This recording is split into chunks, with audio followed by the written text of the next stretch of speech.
administration and the GOP House tax reform plan call for cutting taxes. But the House plan calls for a so-called border adjustment tax, which will mean importers will pay a tax on the products that they produce overseas, but then sell back to American consumers. They say that will raise $1 trillion in revenue over 10 years. That, of course, would quell the critics who say you cannot cut taxes and not have a plan to pay for it, given the country's $20 trillion in debt. Now, it's unclear if that border tax will actually garner the votes in the Senate to pass, but both sides are now looking for some alternatives to raising revenue while also cutting taxes for most Americans. The rollback in regulations is also critical here. So many industries have been hammered in the last 10 years by compliance and new regulations. That alone, they believe, will unleash a lot of new economic activity and create economic growth. Brett, back to you. Maria, thank you. Overseas, Iraqi forces backed by U.S. troops have fought their way into a sprawling military base outside Mosul. It is the latest gain in the operation to drive ISIS terrorists from the country's second largest city. Today, the chairman of the Joint Chiefs said the U.S. and its allies must cut off ISIS terrorists from their pipeline of foreign fighters. There's obviously the flow of foreign fighters, and we estimate probably over 100, 120 countries have provided 45,000 foreign fighters just to Syria and Iraq alone. Working in combination with local forces and coalition forces drive the threat down to the level where local law enforcement and security forces can deal with that threat, and therefore, first and foremost, it's incapable then of planning and conducting operations against the United States, which is, at the end of the day, and I think unapologetically, our first priority.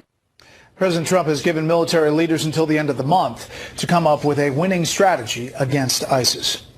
Up next, I go one-on-one with Senator Ted Cruz from CPAC. First, here's what some of our Fox affiliates around the country are covering tonight. Dakota, as authorities arrest more protesters who refuse to leave a campsite near the Dakota Access Pipeline. Officials have shut down a transition center for people who had been staying in the now closed camp due to lack of use. Fox 2 in San Francisco, as thousands of people evacuated from San Jose return home amid warnings to be careful about hygiene and handling food.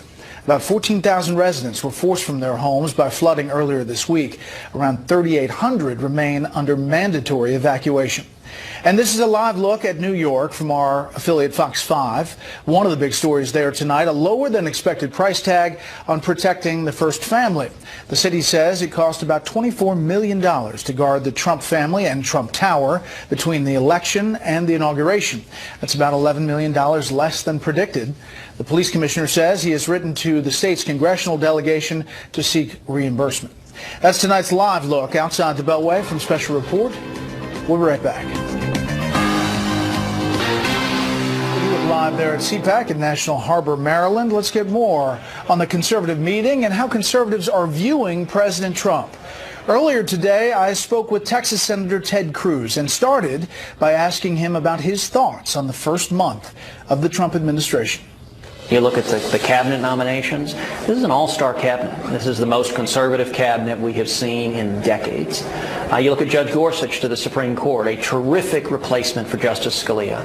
And then you look at the executive actions, the policies that have been put in place, whether reinstating the Mexico City rules, ending the taxpayer funding for overseas abortions, or instructing the Department of Homeland Security to enforce the laws and not release violent criminal illegal aliens, or on the economic side, approving the Keystone Pipeline, freezing the federal civilian workforce, freezing the job-killing regulations that are coming out. I think we've seen a lot of strong substance in this opening month. To look at the left and the reaction to these first days, it's significant. I mean, there's a big pushback. Here's what Keith Ellison, one of the key possibilities for DNC head, said at a debate last night. Donald Trump has already done a number of things which legitimately raised the question of impeachment. On day one, he was in violation of the emoluments clause. This is a part of the Constitution that says, as the president, you can't get payments from a foreign power. The day people checked into his hotel and started paying him, who were foreign dignitaries, he was in violation of that law. It is about the integrity of the presidency. So what do you say to that? Well, I think a lot of Washington Democrats are out of their minds. They are in a state of denial. And they're in a state of rage. They're really angry. They're angry, not at Republicans, not even at Trump. They're angry at the American people. They're angry at the voters. How dare you elect a Republican president and Republican majorities in both houses? I'm calling it Trump derangement syndrome. I mean, they're out of their minds. And you know, Keith Ellison, I'll give him credit for one thing. It's truth in advertising. The Democrats, the lesson they took from this election is they think Hillary was too moderate. And their party is galloping in the direction of Bernie Sanders and Elizabeth Warren.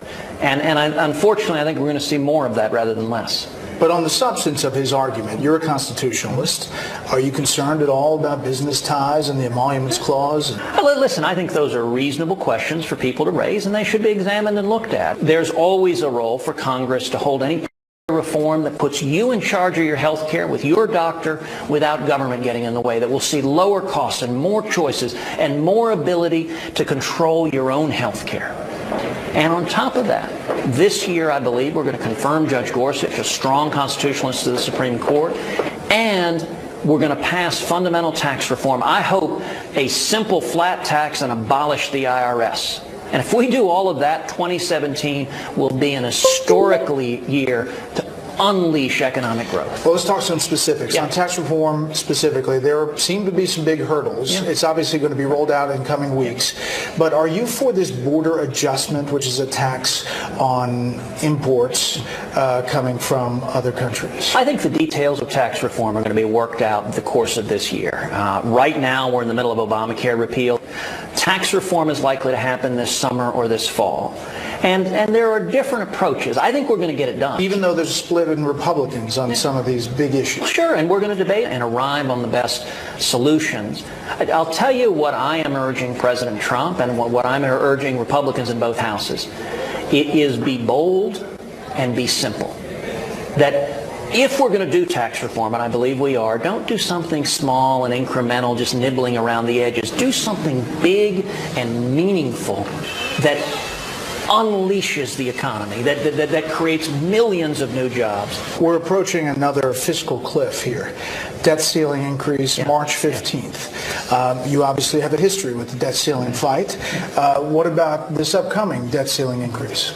Well, history has shown that the debt ceiling is consistently one of the best vehicles to pass meaningful fiscal and economic reforms. So I hope that the new administration approaches these as opportunities to actually get our fiscal house in order, to address the debt and the deficit that's bankrupting our kids and grandkids. It's going to be a moment for the new administration and leaders in Congress to stand up and fight for what we believe. Well, you know, you defended the shutdown and the standing up about Obamacare back in 2013, and there was a lot of criticism about it. At that time, the shutdown itself, some estimates cost the economy an estimated $24 billion, 120,000 jobs in 2 weeks.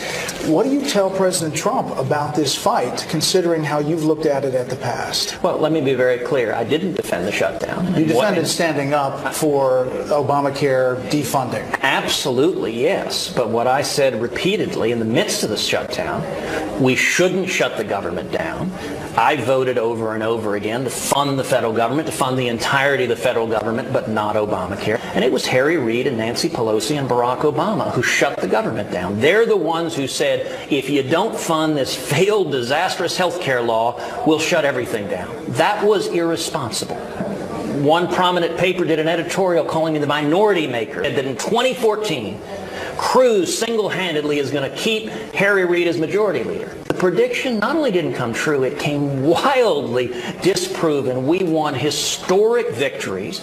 We won the largest majority in the House in decades. We won 9 Senate seats and retired Harry Reid. And the reason, a big part of the reason for that, I believe, is that fight over Obamacare that people were energized. And I'll tell you, the fight over Obamacare is also a major reason that President Trump defeated Hillary Clinton.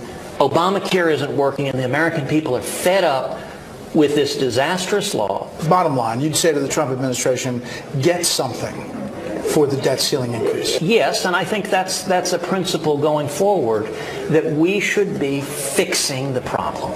I heard you today say there could be a Supreme Court vacancy by the summer. Yeah. You know something we don't? No inside information. Just most of my professional career has been as a Supreme Court litigator, and I know the court well. I think the odds are very good we'll see a vacancy this summer, if not this summer, next summer. But I think we're going to. I think we're going to see another vacancy. Justices don't like it when people kind of nudge them out, so they'll go when they decide to go. The next vacancy, which is going to be the opportunity to shift the course of this court, to put a 5-justice majority of constitutionalists on the court, that's going to be Armageddon. And we need to be prepared to make the case to the American people. You want to be considered? I am very happy in the Senate. It's a real privilege to represent 27 million Texans. And the Senate's the arena. The Senate's the battleground. Every one of these fights, whether it's confirming conservatives to the court, whether it's repealing Obamacare, whether it's passing a flat tax, all of them are being fought in the Senate. And I'm thrilled to be in the arena. When you look at the first 30 days here, do you think, through the prism of what you've been through, what you would do differently as president? And two, do you have the bug to run again? Well, look, one step at a time. I have the bug. I am running again. I'm running for re-election in Texas. Look, you wouldn't be human. You wouldn't be alive if there are not some moments of wistful thinking. We came very, very close. We were in a 17-person field, and we were the last man standing. But we didn't win. And I respect the democratic process. President Trump won. And so my focus now is not on the political side of things. It's on delivering on our promises. Senator Cruz, thanks for the time. Thanks, Brett.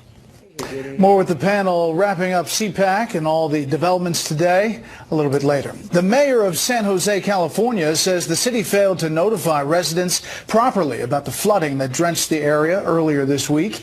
We told you a little about that earlier. You might think this winter's heavy rains would have ended the political battle over water in the Golden State. But senior correspondent Adam Housley tells us tonight from Los Angeles that is not the case. For 5 years, a drought left the Golden State parched. Cities restricted use. Farmers fought for every drop. Even though California has had one of the wettest winters on record, the state's water crisis continues. It's dams that we need, it's storage that we need. And as I've said, in California, we have a dam problem. We just don't have enough of them, water-wise. Brett Barbary says his local Southern California Water District is well prepared for the future, but thinks most of the rest of the state is not, despite the fact that voters approved a $7.1 billion water bond in 2014. The money is there. There's money at the federal level, there's money at the local level. The money has been approved numerous times by the state voters. It's just the lack of the will to actually invest and build it.